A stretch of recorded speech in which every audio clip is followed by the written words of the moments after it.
Assalamualaikum sahabat yang berbahagia. Bayangkan seorang ibu berbalut daster batik, matanya masih terbuka, tapi tubuhnya terkubur dalam tanah basah, terikat tali tambang di tangan dan kakinya. Suaranya sudah tak terdengar, tapi wajahnya seperti masih berteriak. Namun sebelumnya, bagi yang beragama Islam, mari tinggalkan sholawat di komentar, agar sholawat ini menjadi saksi kita di akhirat kelak.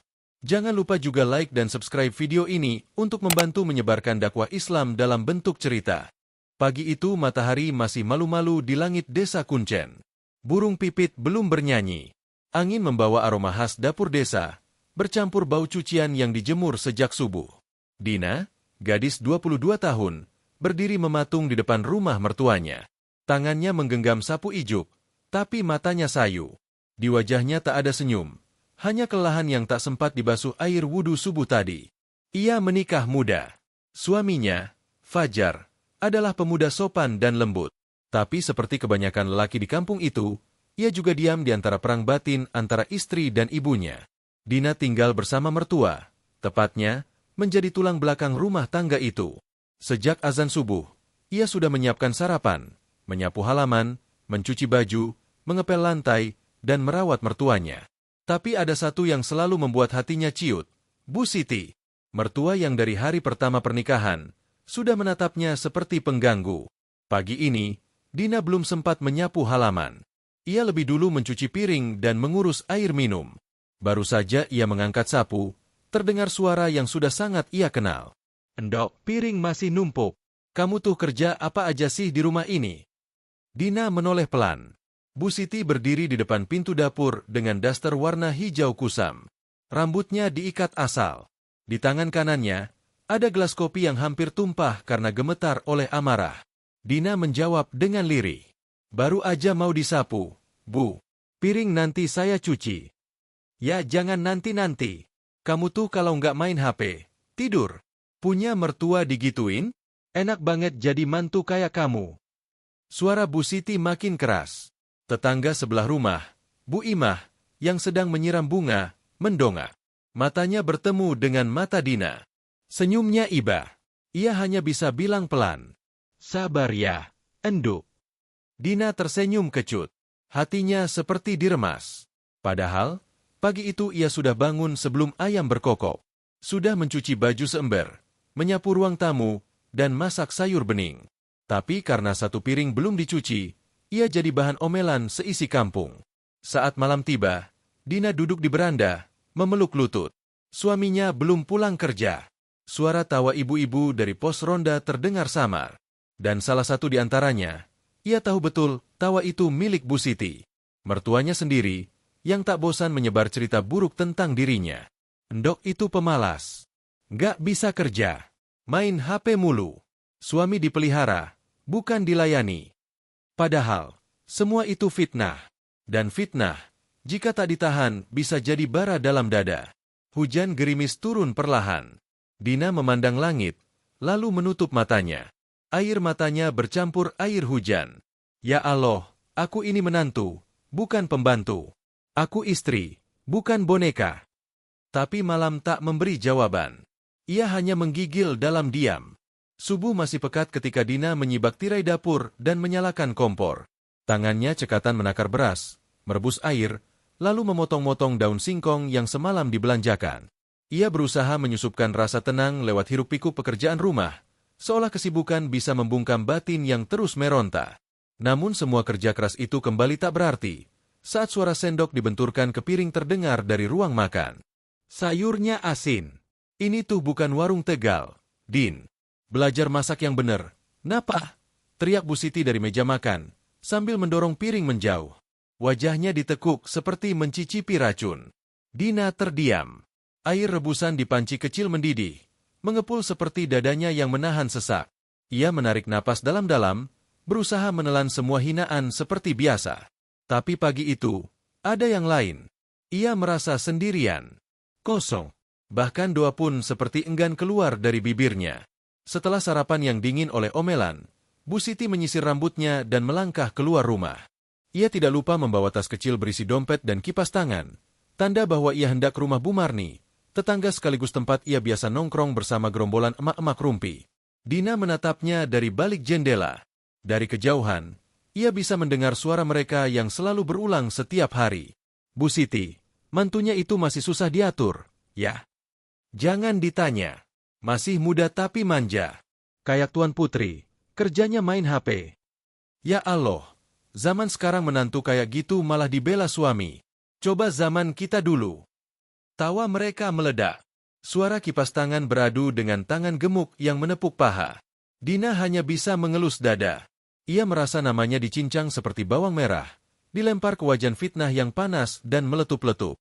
Sore harinya, Fajar pulang. Seperti biasa, lelah. Kaus kerahnya basah oleh keringat, dan wajahnya terlihat letih karena perjalanan jauh. Dina menyambutnya dengan air teh dan senyum tipis. Namun senyum itu segera luntur saat Bu Siti datang dari luar dan langsung menyambar sang anak dengan cerita. Jar, kamu tuh harus hati-hati. Itu istrimu ya? Jangan sampai bikin malu. Tadi dia ngobrol sama cowok tukang gas depan rumah. Cengar-cengir segala. Dina sontak menoleh. Enggak, Mas. Aku cuma bilang kalau tabungnya bocor. Fajar memandang keduanya, lalu memilih diam. Ia meneguk teh tanpa suara, membiarkan fitnah itu melayang-layang di ruang tamu seperti nyamuk yang tak pernah mati. Dina menghela napas, masuk ke dapur, dan menunduk di bawah rak piring. Matanya mulai basah, tapi bukan karena sedih, melainkan karena takut. Takut bahwa hatinya yang sudah lama dilubangi oleh fitnah, suatu saat akan penuh. Dan kalau sudah penuh, mungkin ia tidak akan bisa menahan apapun lagi. Malam pun datang. Lampu rumah dinyalakan. Bu Siti kembali keluar, duduk di teras bersama Bu Marni dan Bu Sulastri. Kali ini mereka membahas Dina lebih frontal, padahal suara mereka bisa terdengar jelas dari dalam rumah. Kalau aku sih, mantu begitu udah kubalikin ke orang tuanya, ujar Bu Sulastri. Bu Siti terkekeh. Wong gak punya orang tua, Sul. Yatim piatu. Makanya dia nggak ngerti sopan santun. Dina yang sedang menyetrika baju di ruang tengah mendengar semuanya. Ia menggigit bibirnya.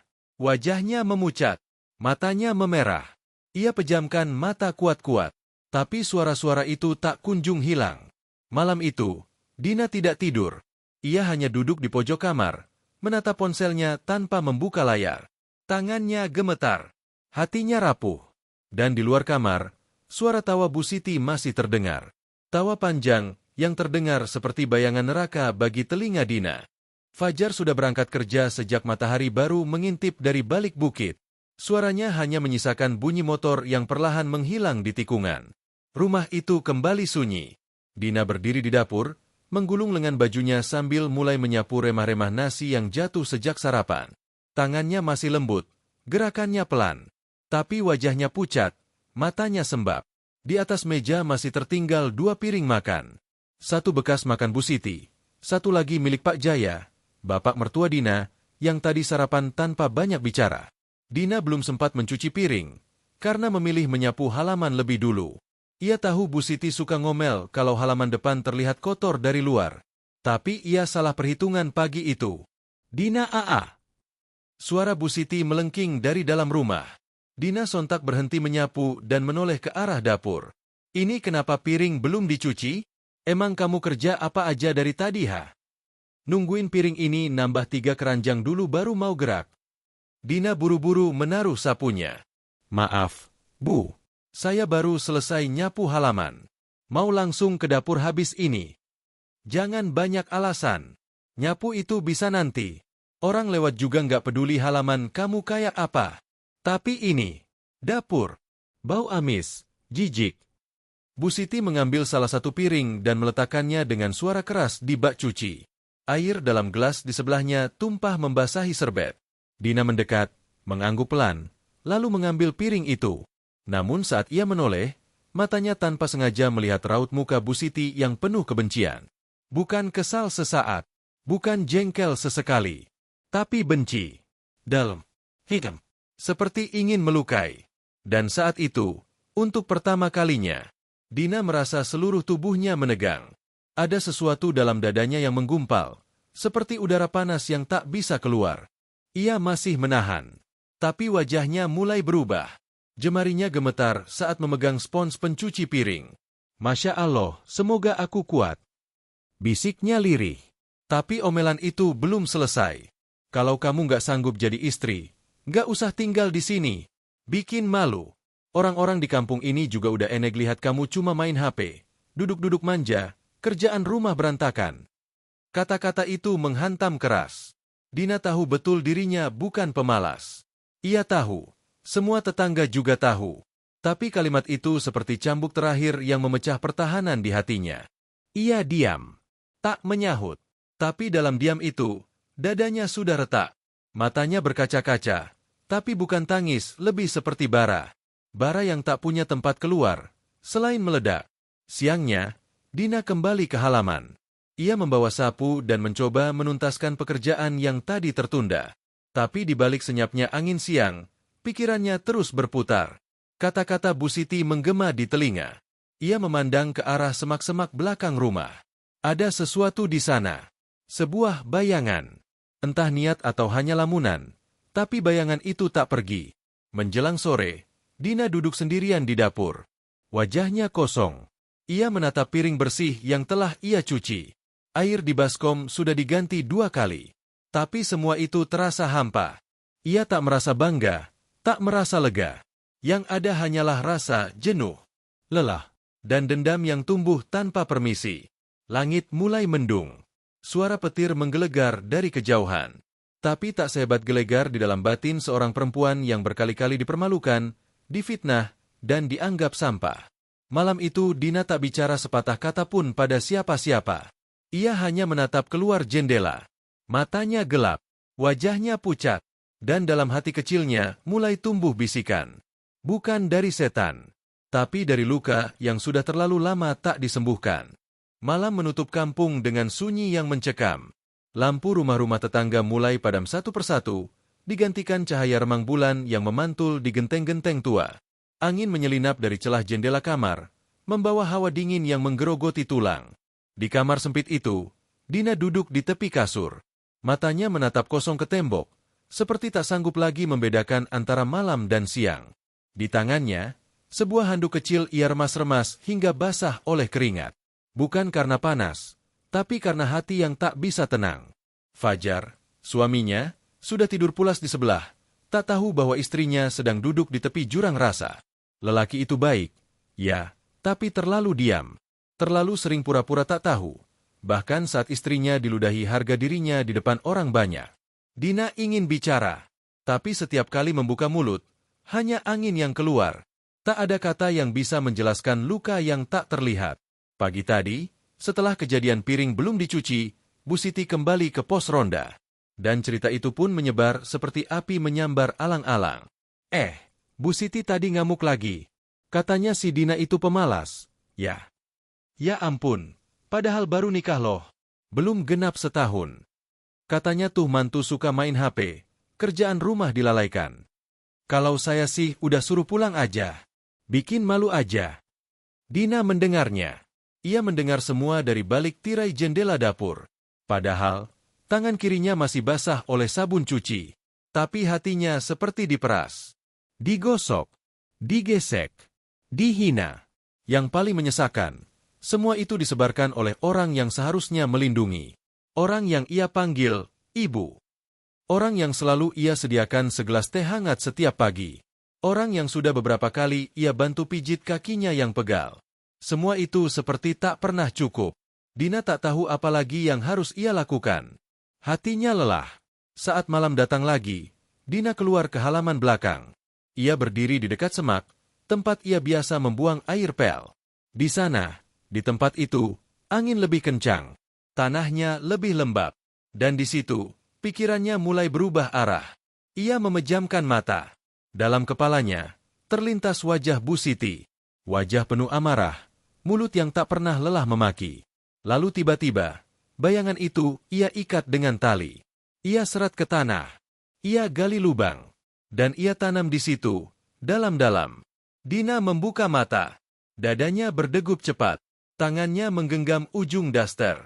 Ia terdiam sejenak, lalu kembali masuk rumah. Besok pagi, ia akan tetap bangun seperti biasa. Memasak, menyapu, mencuci. Tapi malam ini, Luka yang tak terlihat itu mulai berubah wujud, menjadi suara, menjadi rencana, menjadi benih dari satu dosa yang akan mengubah segalanya.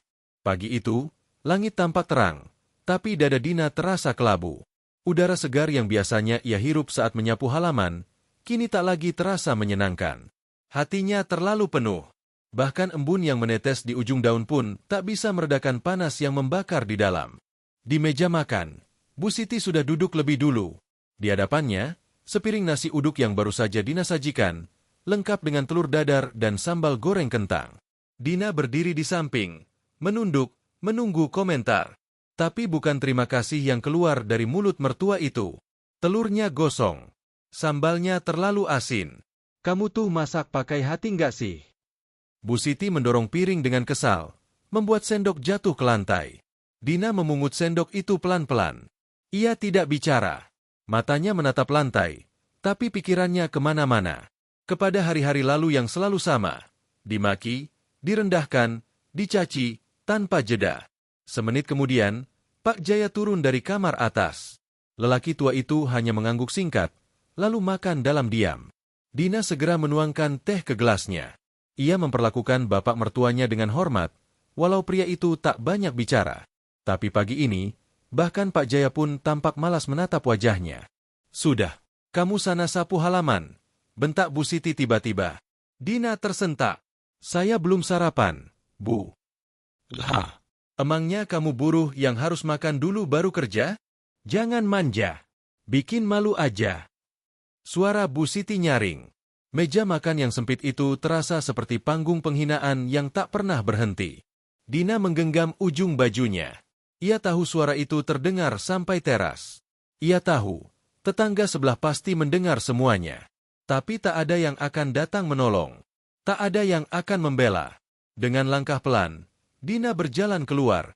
Ia ambil sapu, mulai menyapu halaman depan. Debu-debu kering beterbangan, tapi yang ia rasakan justru hujan di dalam dada. Sekuat apapun ia menyapu, rasa hina itu tak bisa ia bersihkan dari jiwanya. Tak lama kemudian, suara langkah kaki terdengar dari jalan setapak. Bu Imah lewat, membawa kantong belanja. Ia menoleh dan melihat Dina sedang menyapu dengan wajah sembab. Mata mereka bertemu. Bu Imah tersenyum kecil, tapi tak sempat bicara banyak. Hati-hati ya, enduk, katanya pelan. Dina hanya mengangguk, lalu kembali menunduk, menyapu. Tapi dadanya sudah tak bisa menampung lebih banyak lagi. Siangnya, Bu Siti kembali dari rumah Bu Marni dengan wajah puas. Ia baru saja kembali dari sesi gibah panjang. Saat melewati dapur, ia sempat menoleh ke arah Dina yang sedang mencuci cucian kotor. Lain kali cucinya jangan numpuk. Udah kayak kali. Bau banget. Dina diam, tapi wajahnya mulai berubah. Tidak sedih, tidak marah, tapi datar. Sangat datar. Wajah seperti itu sering terlihat di berita kriminal. Wajah orang yang hatinya sudah berhenti bicara. Menjelang sore, Fajar pulang kerja. Dina menyambutnya dengan senyum tipis, seperti biasa. Tapi kali ini, senyum itu hambar. Tidak ada rasa di baliknya. Hanya kebiasaan. Seperti seseorang yang menyajikan teh meski tahu tak akan diminum. Fajar mencium pipi Dina sambil berkata, "Makasih ya, sayang. Udah jaga rumah." Dina mengangguk, tapi dalam hatinya, kalimat itu terasa seperti lelucon. Rumah ini bukan rumah, batinnya berkata. Ini penjara. Dan setiap pagi, penjaganya menyayat jiwanya dengan pisau kata-kata. Malam pun datang. Dan seperti malam sebelumnya, Dina berdiri di halaman belakang. Ia memandangi semak-semak di pojok pekarangan. Ia tahu tanah di sana lembut. Ia tahu, di bawahnya banyak akar, tapi tidak terlalu dalam. Ia tahu, dan ia mulai menghitung. Tangannya mengusap batang sapu, seperti membayangkan tali. Kepalanya menunduk, tapi matanya mengarah ke belakang rumah. Diam-diam, tanpa senyum, tanpa harap. Dan di dalam kamar, Bu Siti tertawa keras menonton sinetron di televisi kecil. Tertawa puas, tertawa lepas. Dina membuka mata lebih awal dari biasanya. Waktu masih menunjukkan pukul 4 pagi. Suara ayam jantan bahkan belum terdengar. Tapi jantungnya sudah berdetak kencang, seakan tahu bahwa hari itu akan berbeda. Ia duduk di sisi kasur, Diam, membiarkan gelap menelan wajahnya. Tangannya gemetar saat menyalakan kompor. Ia memasak air dan mengiris bawang tanpa sadar kalau pisau itu sedikit mengenai jari. Tapi tak ada reaksi. Tak ada aduh. Seolah rasa sakit sudah tidak punya tempat di tubuhnya. Sarapan selesai tepat saat adzan subuh berkumandang. Seperti biasa, ia membangunkan Bu Siti dengan suara lembut. Tapi yang ia terima hanyalah gumaman malas dan gerutu panjang. Setelah Bu Siti dan Pak Jaya selesai sarapan, Dina mencuci piring lalu keluar rumah membawa sapu. Ia menyapu halaman dengan tenang. Udara pagi masih segar. Tapi tubuhnya terasa berat. Seperti membawa beban yang tak kasat mata. Beberapa menit kemudian, dari dalam rumah, terdengar suara lantang. "Kamu tuh bego atau budek? Halaman belum disapu, malah main air di dapur." Dina berhenti menyapu. Matanya menatap jalan depan rumah. Kosong. Mulutnya tertutup rapat. Ia hanya diam. Tapi tubuhnya seperti mulai bergetar. Bu Siti keluar rumah, berdiri di ambang pintu dengan tangan di pinggang. Daster motif bunga kusa membungkus tubuhnya. Rambutnya acak-acakan, wajahnya penuh amarah. "Kamu bikin rumah ini kayak kandang ayam. Udah nggak bisa ngatur rumah, belum punya anak, masih juga sok sibuk pegang HP. Suami kamu tuh dapat apa sih dari kamu?" Dina meletakkan sapu pelan. Kakinya melangkah ke dapur tanpa suara. Di sana, ia melihat piring yang belum sempat dicuci. Ia menunduk, menarik napas panjang, lalu menggenggam sebuah piring besar. Langkahnya kembali ke halaman terasa lambat. Seperti diseret oleh bisikan yang selama ini ia kubur. Tapi pagi itu, bisikan itu menang. Bu Siti masih bicara. Masih mengucap kalimat-kalimat yang menusuk. "Kalau kamu masih mau tinggal di rumah ini, turunin kepalamu. Jangan tinggi-tinggi kayak burung bangau. Keluargamu aja nggak ada." Kalimat terakhir itu, menghantam keras. Dina berdiri beberapa langkah di depannya, tangan kanan menggenggam piring erat-erat. Matanya menatap lurus ke arah Bu Siti. Nafasnya berat, wajahnya pucat. Lalu, piring itu melayang. Brak! Suara keras memecah pagi yang tenang. Piring itu menghantam jidat Bu Siti. Darah langsung mengucur dari luka di dahinya. Tubuhnya terhuyung, nyaris jatuh ke tanah. Tangannya menyentuh luka, matanya membelalak tak percaya. Kamu berani!" Suaranya gemetar. Dina tidak berkata apa-apa. Ia hanya menatap, tanpa emosi. Seperti batu. Wajahnya tak menunjukkan penyesalan, juga tidak puas. Ia hanya kosong. Bu Siti mundur pelan, lalu menangis. Tangisnya bukan karena sakit, tapi karena kaget. Karena ia merasa telah kehilangan kendali. Dina melangkah pelan ke dalam rumah, mengambil tali tambang dari belakang pintu, lalu keluar lagi ke halaman. Bu Siti masih berdiri, belum bisa bicara. Saat matanya menangkap tali di tangan Dina, tubuhnya gemetar. "Dina, kamu jangan main-main." Tapi Dina tak mendengar, atau pura-pura tak dengar. Ia hanya terus berjalan mendekat, dan pagi yang biasa itu berubah menjadi pagi berdarah. Pagi yang akan dikenang tanah, disimpan angin, dan disaksikan oleh semak di belakang rumah. Karena setelah pagi itu, tidak akan ada lagi suara teriakan dari mulut Bu Siti. Tidak akan ada lagi piring dilempar. Tidak akan ada lagi tawa di pos ronda. Langkah Dina menyeret tubuh Bu Siti terasa seperti seretan neraka yang panjang. Bu Siti sudah tak bisa melawan. Tangan dan kakinya terikat tali tambang. Mulutnya dibekap sobekan kain lap dapur yang sudah lama tak terpakai. Air mata membanjiri pipinya. Tubuhnya gemetar. Ia tak percaya. Menantunya yang dulu lembut, kini menyeretnya seperti karung berisi bangkai. "Dina, astagfirullah, lepaskan, kamu jangan."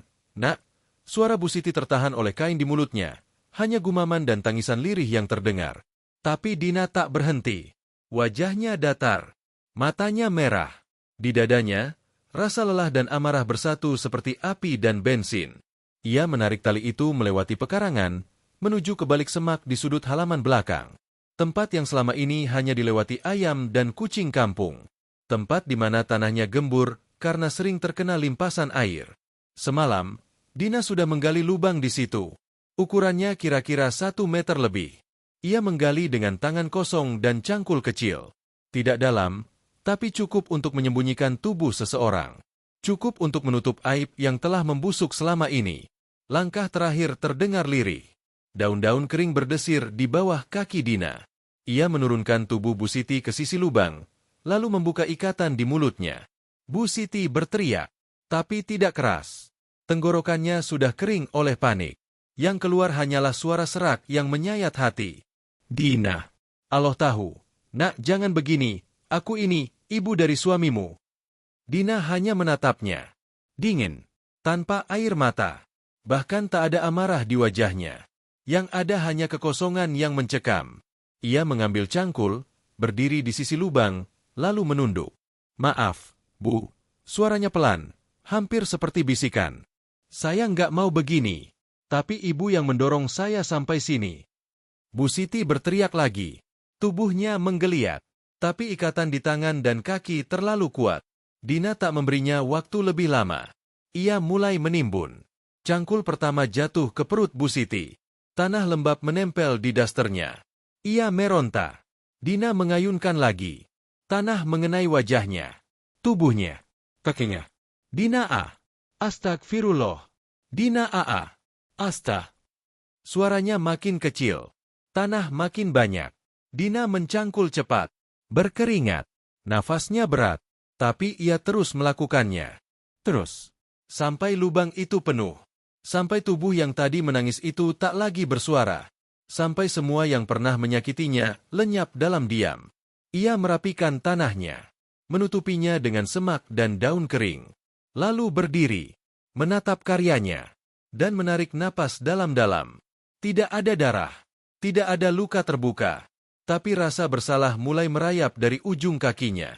Bukan karena ia menyesal. Tapi karena setelah semua ini, ia harus hidup seperti biasa. Dina masuk rumah. Membersihkan tangannya. Ganti baju. Lalu duduk di ruang tamu, pura-pura membaca majalah. 1 jam kemudian, Pak Jaya keluar kamar. Bu Siti mana? Tanyanya. Dina menjawab pelan. Tadi bilang mau ke pasar. Katanya ada ibu-ibu yang ngajak bareng belanja. Pak Jaya mengangguk. Tidak mencurigai apapun. Fajar pulang menjelang maghrib. Dan Dina mengulang kebohongan yang sama. Tak ada yang curiga. Tak ada yang bertanya lebih jauh. Malam pun datang. Dina menatap langit dari jendela kamarnya. Bintang-bintang bersinar seperti tak terjadi apa-apa. Udara dingin. Suara jangkrik terdengar samar. 3 hari sudah berlalu sejak Bu Siti dikubur hidup-hidup oleh menantunya sendiri. Dan di rumah itu, kehidupan berjalan seolah tak pernah terjadi apa-apa. Tidak ada darah. Tidak ada jeritan. Tidak ada bekas piring pecah. Hanya suara perabot, bunyi sendok bertemu piring, dan langkah kaki suami yang pulang kerja seperti biasa. Dina menjalani harinya dengan sangat rapi. Terlalu rapi, malah. Ia bangun lebih awal, memasak dengan cita rasa yang lebih lembut dari biasanya. Ia menyetrika baju Pak Jaya, mencuci semua kain lap dapur, dan menyapu halaman 2 kali sehari. Ia tersenyum setiap kali tetangga lewat. Bahkan ia menyapa Bu Imah dengan ceria. Pagi, Bu. Wah, cerah banget senyummu, Din. Ibumu mana? Belum kelihatan beberapa hari ini. Dina menjawab tanpa ragu. Ibu ke pasar pagi-pagi. Biasanya pulangnya siang, Bu. Katanya kemarin mau nyari batik buat arisan minggu depan. Bu Imah mengangguk, lalu lanjut menyapu halaman rumahnya. Tak ada yang mencurigakan. Tak ada satupun tetangga yang curiga. Sandiwara itu berjalan mulus. Terlalu mulus. Fajar pun tak banyak bertanya. Ia percaya pada cerita istrinya. Ia memang tidak pernah terlalu dekat dengan ibunya. Dan selama ibunya pergi, rumah terasa lebih tenang. Tak ada teriakan. Tak ada piring dilempar. Hanya suara angin dan tawa kecil dari Dina yang tiba-tiba rajin menyeduh teh untuknya setiap malam. Namun di balik ketenangan itu, ada yang berubah dalam diri Dina. Ia mulai susah tidur. Setiap malam, tubuhnya berkeringat dingin. Tangannya dingin seperti batu. Ia sering terbangun, dan merasa seperti ada yang memperhatikannya dari balik jendela dapur. Tapi setiap ia cek, hanya kegelapan yang menyambut. Suatu malam, ia mimpi aneh. Ia berdiri di halaman belakang rumah. Di situ, semak-semak bergoyang pelan. Tiba-tiba dari dalam tanah, muncul tangan kurus yang memegang daster. Wajah Bu Siti perlahan menyembul dari gundukan tanah. Matanya merah, lidahnya menjulur, dan dari mulutnya keluar suara serak. Dina, aku belum mati. Dina, kamu kubur aku hidup-hidup. Dina menjerit dalam tidur. Tubuhnya basah oleh peluh, dan nafasnya memburu. Fajar terbangun dan memeluknya. Kamu mimpi buruk lagi. Dina mengangguk. Iya, ibu, aku mimpi ibu. Fajar mengelus punggung istrinya tanpa tahu apa-apa.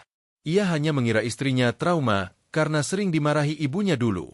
Ia tidak tahu bahwa di halaman belakang rumah mereka, mayat ibunya membusuk pelan-pelan. Pagi harinya, Dina kembali ke halaman belakang. Ia membawa cangkul kecil, pura-pura membersihkan semak dan menggali tanah. Tapi dalam hatinya, ia gemetar. Ia takut tanah itu mulai berubah warna. Ia takut bangkai itu tercium. Ia takut dosa itu terkuak. Tapi saat ia menggali, tak ada apa-apa. Tanah masih lembut. Daun-daun masih menutup sempurna. Tak ada bau menyengat. Tak ada tanda. Dina berdiri lama di sana. Menatap tanah itu. Menyentuh tanah itu. Ia berpikir, mungkin semua hanya ketakutan. Mungkin ini hanya proses. Dan ketika semua orang mulai terbiasa dengan ketidakhadiran Bu Siti, maka semuanya akan baik-baik saja. Tapi yang tidak ia tahu adalah, dosa tidak membusuk bersama mayat. Dosa hidup. Dosa menempel. Dosa merayap di balik kulit dan tulang, menunggu waktu untuk menampakkan wajahnya. Malam keempat, suara langkah kaki terdengar dari dapur. Pelan. Seperti kaki tua yang diseret. Dina terbangun. Ia berjalan ke arah dapur, membuka pintu. Tapi tak ada siapa-siapa. Hanya suara ember kosong yang bergoyang sendiri. Dan untuk pertama kalinya, Dina tidak berani tidur sendiri malam itu. Ia duduk di tepi kasur, menatap cermin. Wajahnya pucat, bola matanya merah.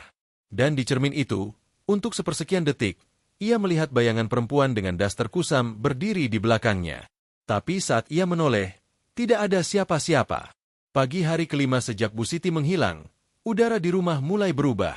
Bukan lagi hanya sunyi, tapi pengap dan berat. Bau amis tipis perlahan menyelinap dari dapur ke ruang tengah. Awalnya seperti bau sisa sayur basi, tapi lama-kelamaan jadi lebih menusuk. Lebih dalam. Lebih aneh. Dina menyadarinya pertama kali saat membuka lemari dapur. Ia mencium sesuatu yang membuat perutnya mual. Ia pikir mungkin ada tikus mati. Maka ia bersihkan semua rak, menyemprotkan pewangi ruangan, bahkan menabur kapur barus di setiap sudut. Tapi bau itu tidak hilang. Justru hari demi hari, baunya makin kuat. Seperti bau bangkai yang terendam air. Seperti sesuatu yang membusuk pelan tapi pasti. Dan yang paling aneh, bau itu muncul paling keras saat waktu menjelang maghrib. Dina mulai gelisah. Malam harinya, saat sedang mencuci piring, ia merasa seperti ada yang mengawasinya dari balik dinding dapur. Suara genteng di atas berderak sendiri, dan pintu belakang yang tadinya tertutup, tiba-tiba terbuka pelan, seperti didorong oleh angin atau tangan. Ia mematikan keran, menoleh. Tapi tak ada siapa-siapa. Dari balik pintu yang terbuka itu, semak-semak di halaman belakang tampak diam. Tapi di tengahnya, ada satu bagian yang tampak lebih rendah. Seperti tanahnya mulai turun. Seperti lubangnya mulai terbuka. Dina menutup pintu dapur cepat-cepat, mengunci 2 kali, lalu masuk ke kamar sambil memeluk perutnya. Ia mual. Sangat mual. Tapi bukan karena sakit. Ada sesuatu dalam tubuhnya yang terasa tidak beres. Besoknya, tetangga mulai bertanya. Din, itu ya maaf, ya. Rumahmu kok baunya aneh? Kayak ada bangkai gitu loh. Udah dicek belum? Jangan-jangan ada kucing mati nyangkut di bawah rumah. Dina hanya bisa tertawa kecil dan menjawab, iya, Bu. Nanti saya cari ya. Mungkin ada tikus di loteng. Tapi setelah itu, malam-malamnya semakin mencekam. Dina mulai mimpi berdarah. Dalam tidurnya, ia melihat wajah Bu Siti muncul dari balik semak. Tapi bukan wajah biasa. Wajah itu penuh belatung. Matanya bolong, mulutnya terkunci tanah. Tapi ia masih bisa bicara. Dina, kamu bohong ke semua orang. Kamu pikir aku diam? Aku akan datang, Din. Dina terbangun sambil berteriak. Keringatnya membasahi kasur. Fajar yang terbangun langsung memeluknya. Kamu mimpi buruk lagi? Iya, Mas, mimpi ibu.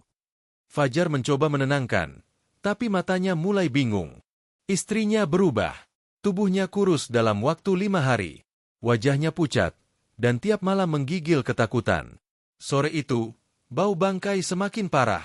Bahkan Pak Jaya ikut mencium dan menggerutu. Itu bau apa sih? Kayak ada ayam mati. Coba kamu bersihin belakang rumah, Din. Dina menelan ludah. Ia tahu kalau ia biarkan, orang-orang akan curiga. Maka menjelang petang, ia keluar dengan cangkul dan ember berisi air wangi. Ia menyiram semak-semak, menggali tanah sedikit untuk mencari sumber bau, padahal ia tahu apa yang ia sembunyikan di sana. Namun saat ia menggali tanah itu setengah jengkal, muncullah cairan hitam yang keluar dari celah basah. Bau menyengat langsung menusuk ke hidung, membuatnya muntah di tempat. Ia menutup kembali tanah itu, melemparkan daun-daun kering, lalu lari masuk rumah. Tangannya gemetar, nafasnya terengah, matanya merah. Di malam yang sama, suara-suara aneh mulai terdengar dari dinding kamar. Ketukan pelan, seperti kuku yang menggaruk, seperti tangan tua yang mencoba keluar. Dina duduk di sudut kamar. Ia memeluk kakinya. Ia menangis, tapi tak bersuara. Karena di luar kamar, Fajar sedang makan malam sambil menonton berita. Dan suara dari televisi itu tak cukup keras untuk menutupi suara dalam hatinya yang terus berkata, "Kamu kubur dia hidup-hidup. Kamu tutup mulutnya dengan tanah. Tapi kamu lupa bahwa Allah tidak pernah tertutup oleh kebohonganmu." Hari ke-6 sejak Bu Siti dinyatakan hilang, rumah itu mulai terasa seperti liang. Tidak ada tawa, tidak ada kehangatan. Yang tersisa hanyalah bau yang mengendap di setiap sudut dinding, dan suara-suara yang tak bisa dijelaskan dengan logika. Dina kini jarang tidur. Ia hanya duduk di pojok kamar, memeluk lututnya, menatap langit-langit sambil menanti malam berganti. Tapi malam-malam yang datang, justru membawa teror yang lebih kelam. Malam itu, suara dari lantai tak lagi samar. Suara seperti cakaran kuku kering mengoyak papan. Cekikikan lirih, seperti suara orang tua yang menahan tawa, terdengar dari arah bawah tempat tidur.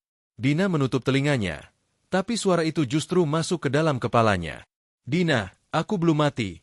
Aku dengar kamu nangis, tapi aku nggak bisa balas nangis karena kamu kubur aku hidup-hidup." Tubuh Dina gemetar. Ia berdiri, membuka pintu kamar, dan berjalan perlahan menuju dapur. Lampu-lampu rumah masih menyala. Suaminya sudah tidur. Tapi di dapur, udara terasa sangat dingin. Terlalu dingin untuk malam desa. Terlalu dingin untuk musim kemarau. Ketika ia melewati kulkas, suara bisikan terdengar di belakang telinganya. "Sini, Din. Buka tanah itu lagi. Aku masih hidup, Din. Aku masih bisa dengar suara ayam." Dina menjerit dan menendang kursi. Napasnya memburu. Ia lari ke kamar dan menutup pintu. Tapi pintu itu tak mampu menahan suara yang kini datang dari dalam dirinya sendiri. Setiap detik, ia merasa ada yang menarik-narik jiwanya keluar. Tangannya kerap gemetar sendiri. Kakinya mati rasa tiap menjelang tengah malam. Pagi harinya, Fajar menemukan Dina sedang berdiri di dapur dengan tangan kotor oleh tanah. Matanya kosong, rambutnya acak-acakan. Ia berdiri menatap ember kosong seolah sedang berbicara dengan seseorang di dalamnya. "Din, kamu ngapain?" Dina menoleh. Wajahnya pucat, tapi bibirnya tersenyum samar. "Enggak, Mas, aku cuma dengar suara ibu dari dalam ember ini." Fajar tertegun. Ia mulai menyadari sesuatu tidak beres. Tapi ia belum cukup curiga untuk bertanya lebih jauh. Ia hanya memeluk Dina dan berkata, "Kamu butuh istirahat. Nanti aku ambil cuti, ya." Dina mengangguk. Tapi ia tahu, tidak ada tidur yang bisa menyelamatkannya dari teror itu. Malam berikutnya, tubuh Dina mulai bereaksi. Lehernya kaku. Tangan kirinya terasa berat seperti ditindih batu. Ia mencoba menyisir rambut, tapi sisir itu patah. Ketika ia bercermin, ia melihat wajahnya mulai berubah. Bukan hanya pucat, tapi seperti ditarik dari dalam. Pori-porinya membesar, bibirnya mengering. Dan saat ia mencoba tersenyum, darah menetes dari gusi. Ia muntah di wastafel. Tapi yang keluar bukan makanan, melainkan lendir hitam pekat, seperti lumpur rawa.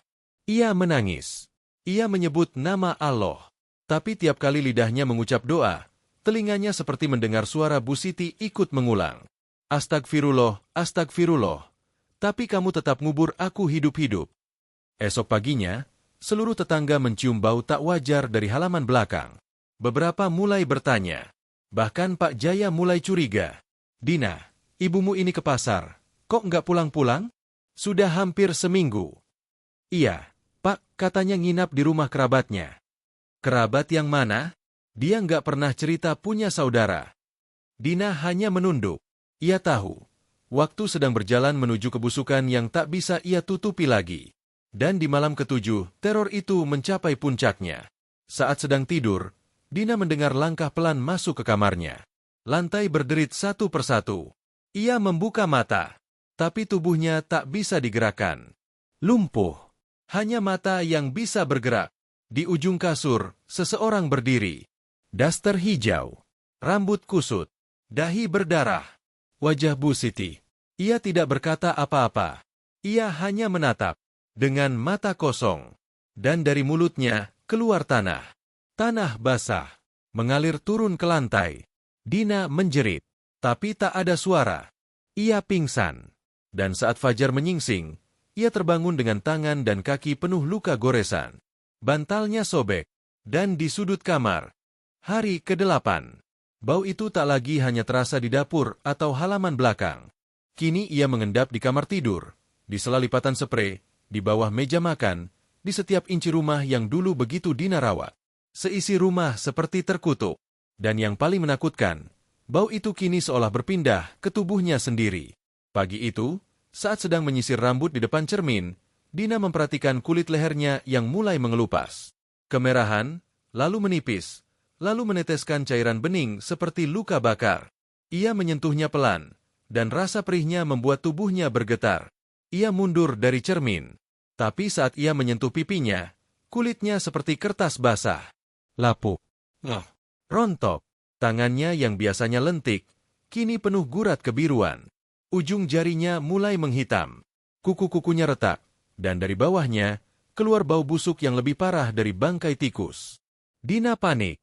Ia lari ke kamar mandi dan menyiram tubuhnya berkali-kali. Sabun, sampo, air hangat, bahkan parfum ia tuangkan ke badannya. Tapi tak ada yang bisa mengusir bau itu. Karena bau itu bukan dari luar, tapi dari dalam. Malam harinya, ia terbaring dalam sakit yang aneh. Tubuhnya menggigil hebat. Setiap kali fajar menyentuhnya, Dina menepis.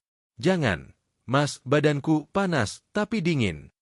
Fajar menatap wajah istrinya yang berubah drastis. Pipinya cekung, matanya menghitam, bibirnya pecah. Dan untuk pertama kalinya, ia benar-benar melihat sesuatu yang tidak wajar. Din, kamu kenapa? Ini nggak bisa dibiarkan. Kita ke dokter, ya. Dina menggeleng lemah. Enggak, ini cuma masuk angin, mungkin kecapean. Tapi malam itu, kondisi Dina makin memburuk. Di sela-sela tidurnya yang tak pernah lelap, ia kembali bermimpi. Tapi kali ini, Bu Siti tidak hanya muncul. Ia datang membawa sesuatu. Mayatnya sendiri. Tubuh Bu Siti yang sudah membengkak, penuh belatung, terbakar oleh bau tanah basah. Ia memeluk Dina erat dalam mimpi itu, lalu berbisik, "Kamu kubur aku hidup-hidup. Sekarang kubur dirimu sendiri." Dina terbangun sambil menjerit, tapi suaranya serak. Tenggorokannya bengkak. Lidahnya seperti bengkak. Ia ke kamar mandi dan muntah. Tapi yang keluar bukan makanan. Bukan darah. Tapi sesuatu yang tidak bisa dicerna oleh akal. Potongan-potongan kecil seperti daging busuk dan cacing-cacing putih menggeliat dalam genangan muntahnya. Dina memandangi wastafel itu. Matanya tak lagi bisa menangis. Tubuhnya tak lagi punya rasa malu. Ia hanya berdiri, dalam ketakutan yang tak bisa ia ungkapkan. Esok paginya, Pak Jaya mencium bau aneh dari dalam kamar Dina. Ia mengetuk pintu berkali-kali. Dina, kamu sakit?" Tak ada jawaban. Ia buka pintu pelan. Dan di dalamnya, ia melihat pemandangan yang membuatnya mundur dan menahan muntah. Dina sedang duduk di lantai. Matanya terbelalak. Bibirnya sobek. Lehernya membengkak. Dan dari sela-sela jemari kakinya, keluar belatung. Ya Allah! Dina, ini apa yang terjadi padamu? Fajar langsung membawa istrinya ke puskesmas desa. Tapi sesampainya di sana, dokter hanya menggeleng. Mereka tak bisa menemukan penyebab medis yang masuk akal. Ini bukan infeksi biasa. Kami belum pernah lihat tubuh membusuk seperti ini, tanpa luka, tanpa sebab. Dina dirujuk ke rumah sakit kota. Tapi dalam perjalanan, ia muntah darah. Tubuhnya kejang. Tangan dan kakinya mulai mati rasa. Dan dalam gumamnya yang tercekat, ia terus mengulang satu kalimat. Aku kubur dia. Aku kubur dia hidup-hidup. Aku kubur dia, aku. Fajar menangis. Ia menatap istrinya yang kini tak ubahnya seperti mayat hidup. Kulitnya mengelupas. Tubuhnya bau busuk. Nafasnya berat. Tapi tangannya masih mencengkram ujung bajunya, seolah meminta sesuatu. Dan malam itu, dokter menyarankan perawatan intensif. Tapi semua ruangan isolasi menolak. Karena tubuh Dina mulai mengeluarkan aroma kematian yang tidak bisa dijelaskan. Hari ke-9. Pagi itu langit mendung tanpa hujan. Angin dingin berembus pelan menyusup ke celah-celah papan rumah, seolah membawa kabar yang selama ini dikubur. Dina terbaring lemah di kamar. Matanya tertutup, tapi tubuhnya menggeliat pelan, seperti kesakitan yang tak bisa diucapkan. Suhu tubuhnya turun drastis. Nafasnya pendek-pendek, dan kulitnya mulai membiru dari ujung kaki ke dada. Fajar duduk di samping ranjang dengan mata sembab. Sudah 2 hari ini ia tak bekerja. Hanya menunggui istrinya yang berubah menjadi sosok asing. Bukan karena kecelakaan, bukan karena penyakit menular, tapi karena sesuatu yang lebih gelap, lebih dalam. Sesuatu yang tidak tertulis di buku medis manapun. Di ruang tengah, Pak Jaya berbincang dengan 3 orang warga yang datang mengetuk rumah sejak subuh. Mereka semua mengeluhkan bau menyengat dari arah belakang rumah. Salah satunya, Pak Didik, Ketua RT, bicara dengan nada serius. Maaf, Pak Jaya. Warga resah. Sudah seminggu bau bangkai tercium tiap sore. Bahkan anak-anak kecil sampai muntah kalau lewat jalan belakang. Kami minta izin buat periksa halaman belakang rumah ini. Pak Jaya bingung. Ia menoleh ke arah dapur. Lalu kembali ke warga. Silakan, saya juga penasaran. Istri saya nggak mungkin ke pasar seminggu dan nggak pulang-pulang. Tapi Dina bilang katanya ikut saudaranya di desa sebelah. Pak Didik mengangguk. Beberapa warga berjalan menuju halaman belakang rumah. Salah satunya membawa cangkul, yang lain senter dan sarung tangan plastik. Mereka menyibak semak-semak di pojok halaman, tepat di titik di mana bau paling kuat menyengat. Di sana, tanahnya tampak lebih lembab dari sekelilingnya. Dan ada jejak seperti bekas digali, lalu ditutup kembali. Warga mulai menggali. Cangkul pertama menghantam tanah, menimbulkan suara seperti membelah lumpur basah. Bau busuk menyeruak lebih kuat. Cangkul kedua dan ketiga mengangkat tanah yang lebih dalam. Lalu muncullah sesuatu yang membuat semua orang terdiam. Kain daster hijau. Lusuh. Dibalut lumpur yang sudah menghitam. Cangkul berikutnya memperlihatkan tangan yang membiru, terikat tali tambang yang sudah mengeras oleh basah. Salah satu warga menjerit. Yang lain langsung memanggil polisi. Tak butuh waktu lama. Polisi datang, garis kuning dipasang. Tubuh yang ditemukan di dalam tanah itu diangkat dengan pelan. Dan saat wajahnya terlihat, semua orang mundur dengan gemetar. Itu Bu Siti. Masih dalam kondisi utuh. Tapi matanya terbuka. Dan wajahnya, seperti masih menyimpan ketakutan yang belum sempat dilepaskan. Kabar itu menyebar cepat. Satu desa geger. Semua bertanya, semua menuduh, semua menunjuk ke satu nama. Dina. Fajar terduduk lemas. Tubuhnya menggigil. Ia masuk ke kamar dan melihat istrinya masih terbaring. Tapi kini tubuhnya sudah menghitam dari leher ke perut. Dari sela-sela kukunya, belatung keluar dan jatuh ke spray. Matanya terbuka, tapi pandangannya kosong. Dina. Aloh, ini apa? Kamu kenapa jadi begini? Dina tidak menjawab. Tapi bibirnya bergerak pelan. Lidahnya kaku. Suaranya parau. Aku kubur dia hidup-hidup, dia marah. Fajar menangis sejadi-jadinya. Ia memeluk tubuh istrinya yang membusuk, tapi hanya bisa merasakan dingin kematian yang merambat cepat. Polisi masuk ke dalam rumah. Mereka membawa hasil autopsi awal. Tak ada luka senjata tajam, tak ada bukti pembunuhan dari orang luar. Yang ditemukan hanyalah fakta bahwa tubuh Bu Siti terkubur hidup-hidup. Ada tanah di mulutnya. Ada cakar di dalam kain yang menutupi tubuhnya. Ia berusaha keluar, sebelum akhirnya benar-benar kehabisan nafas. Dan semua tanda itu mengarah ke satu tangan. Tangan yang kini terbaring di ranjang dengan luka yang sama seperti orang mati. Polisi meminta keterangan. Tapi Dina sudah tak bisa bicara. Mulutnya membeku. Matanya terpejam. Dan tubuhnya mengeluarkan cairan kental berwarna hitam dari hidung dan telinga. Rumah itu tidak lagi menjadi rumah. Ia menjadi kuburan. Bukan hanya bagi Bu Siti, tapi juga bagi hati dan waras Dina yang terkubur bersama dosanya sendiri. Dan pada malam hari, saat warga menunggu mobil ambulans, salah satu tetangga melihat sesuatu.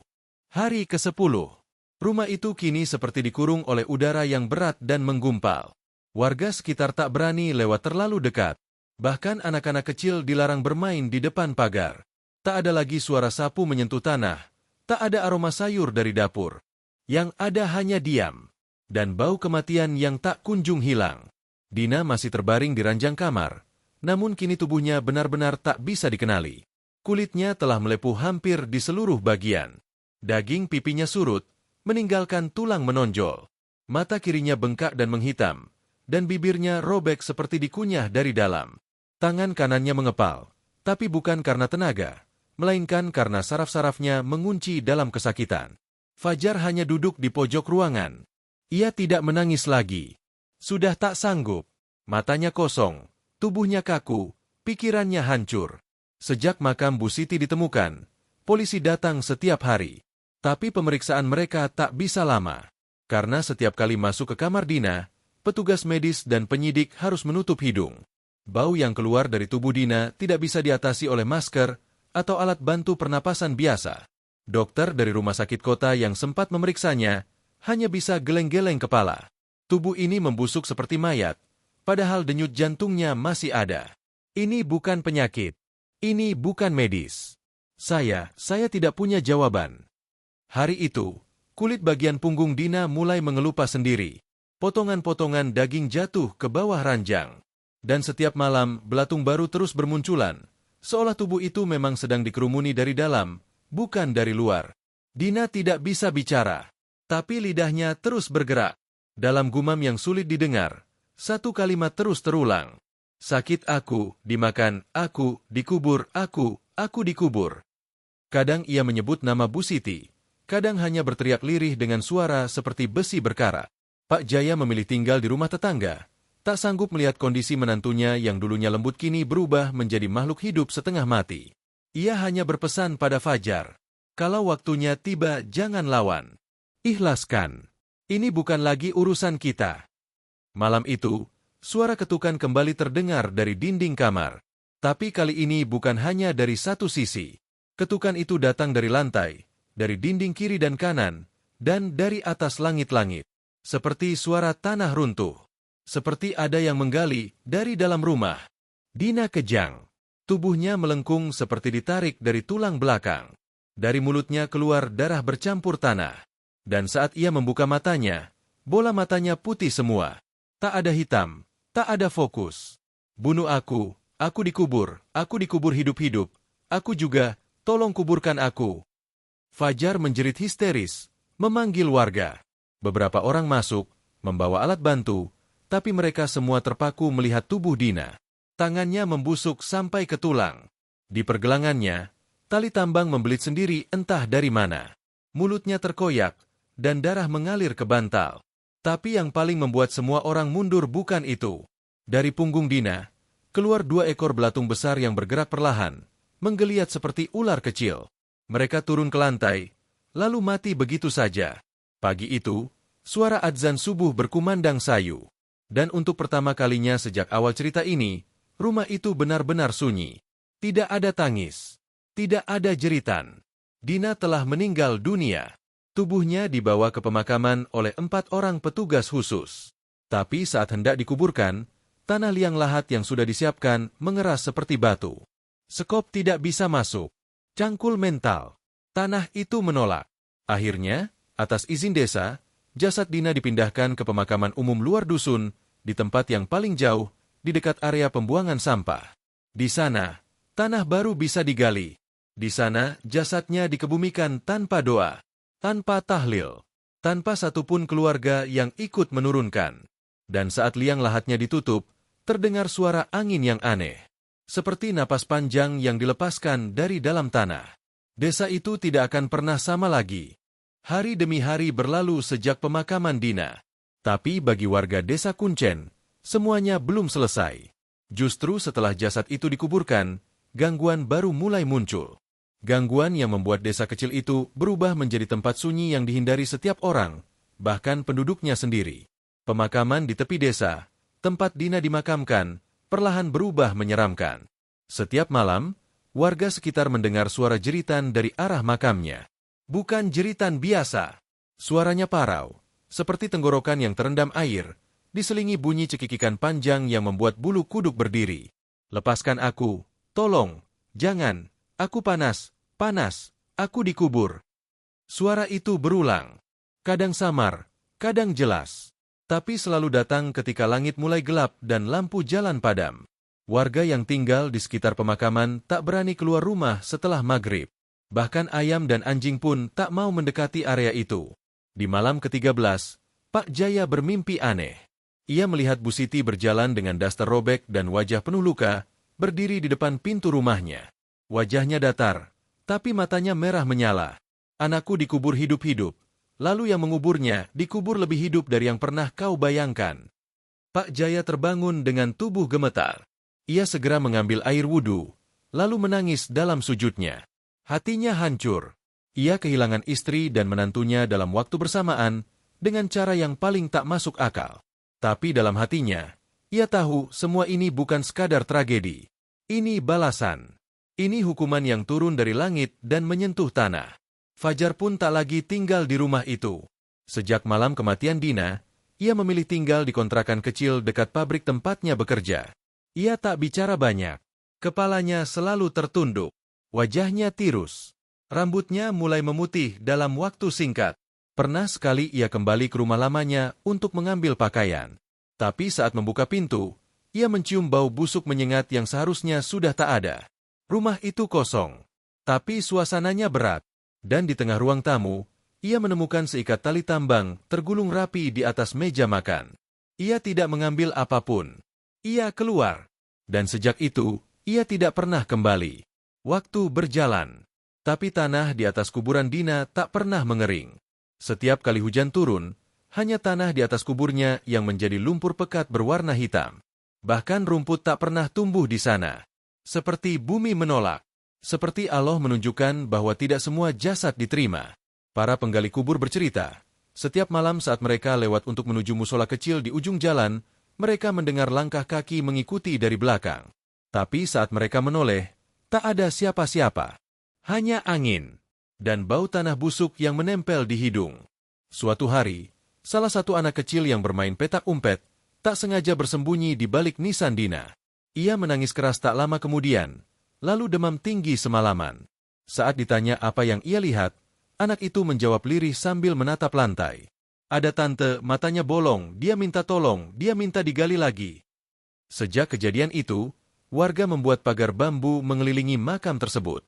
Bukan untuk menghormati, tapi untuk membatasi, agar yang di dalam tak keluar. Di dusun itu, setiap orang kini tahu, dosa yang dikubur tidak akan pernah tenang. Ia akan tumbuh, ia akan bernapas, ia akan menyeret siapapun yang terlibat, kembali ke dalam lubang yang sama. Dan di langit malam yang penuh bintang, suara itu masih terdengar. Pelan. Tapi pasti, aku belum mati, aku belum mati. Langit pagi di desa Kuncen tampak cerah, tapi suasana desa masih kelam. Masyarakat berjalan dengan langkah sunyi, seolah tak ada yang ingin berbicara terlalu keras. Rumah tua tempat tragedi itu terjadi, kini ditinggalkan, jendelanya tertutup rapat, dan dindingnya mulai dilapisi lumut. Tidak ada lagi suara sapu, tidak ada tawa dari teras, tidak ada nyala lampu dari dalam. Fajar, lelaki yang pernah tinggal dan tumbuh di sana, kini hidup sendiri. Ia bekerja siang malam, makan seadanya, dan tidur di lantai beralaskan tikar lusuh. Wajahnya lebih tua dari usianya. Ia tak lagi menoleh ke masa lalu, tapi masa lalu tak berhenti menghampirinya. Setiap malam, ia dihampiri mimpi yang sama. Dina datang, berjalan pelan dengan tubuh setengah hancur, duduk di tepi ranjangnya dan berkata, "Mas, aku minta maaf, aku nggak kuat, dia terlalu kejam. Aku salah, tapi kenapa Allah begitu murka? Kenapa tubuhku dihukum, padahal aku cuma ingin diam? Dan saat ia mencoba menyentuh tangan istrinya, tubuh itu hancur seperti debu. Fajar terbangun dengan mata merah. Ia menangis dalam diam. Air matanya tak lagi deras. Tapi hatinya masih basah oleh luka. Ia tak pernah kembali ke rumah orang tuanya. Tak pernah ke makam istrinya. Ia hanya mengirim doa-doa lirih dari tempat yang jauh. Doa yang terkadang tersendat karena ragu, apakah doa itu layak sampai, atau malah tersesat bersama bau tanah busuk yang dulu Dina ciptakan sendiri. Pak Jaya, ayah Fajar, kini tinggal di rumah keponakannya di desa seberang. Ia menghabiskan sisa umur dengan banyak diam dan duduk di masjid. Tak banyak bicara. Hanya sekali waktu ia bercerita pada imam masjid. Anakku hilang. Istriku pergi. Dan menantuku terkubur dalam dosa yang dibuat oleh tangannya sendiri. Tapi aku tahu, ini bukan sekadar hukuman. Ini peringatan. Di makam itu, yang berada di ujung desa dekat pembuangan sampah, nisan kayu bertuliskan nama Dina masih berdiri. Tapi di sekelilingnya, tanah retak-retak, tak ada rumput, tak ada bunga. Hanya bau tanah yang menusuk, bahkan saat tak ada hujan. Beberapa warga bilang, terkadang ada suara tangis dari balik tanah itu saat malam Jumat. Tangis lirih. Lalu diiringi suara cekikikan panjang. Tapi tak ada yang berani memastikan. Dan akhirnya, cerita ini menjadi peringatan. Tentang bagaimana fitnah bisa jadi bahan bakar kemarahan. Dan bagaimana kemarahan bisa melahirkan dosa yang membusuk dalam tubuh sendiri. Bahwa tak ada kejahatan yang bisa dikubur tanpa bangkit. Tak ada aib yang bisa disembunyikan dari langit. Karena Allah Maha Melihat. Dan Allah telah berfirman dalam surat Ali Imran ayat 182. Itulah azab yang ditimpakan kepada mereka disebabkan oleh perbuatan tanganmu sendiri. Dan sesungguhnya Allah tidak menzalimi hamba-hambanya. Suara itu, ayat itu, bergema di setiap jengkal tanah tempat jasad Bu Siti dan Dina pernah bernaung. Dan hingga hari ini, desa itu masih ingat. Karena dosa yang dikubur dengan tali, tak akan pernah tidur dengan damai. Terima kasih sudah menyimak kisah ini sampai akhir. Semoga kisah ini menjadi pengingat bagi kita semua, bahwa fitnah dan amarah bisa menuntun manusia ke jurang dosa yang paling dalam. Jaga lisan, jaga hati, dan jangan pernah remehkan doa atau kutukan orang yang terzalimi. Jangan lupa like dan subscribe serta share video ini, agar makin banyak orang yang tersentuh dan sadar akan bahayanya kezaliman. Semoga kita semua selalu dalam lindungan dan rahmat Allah Subhanahu wa Ta'ala. Sampai jumpa di kisah penuh hikmah berikutnya.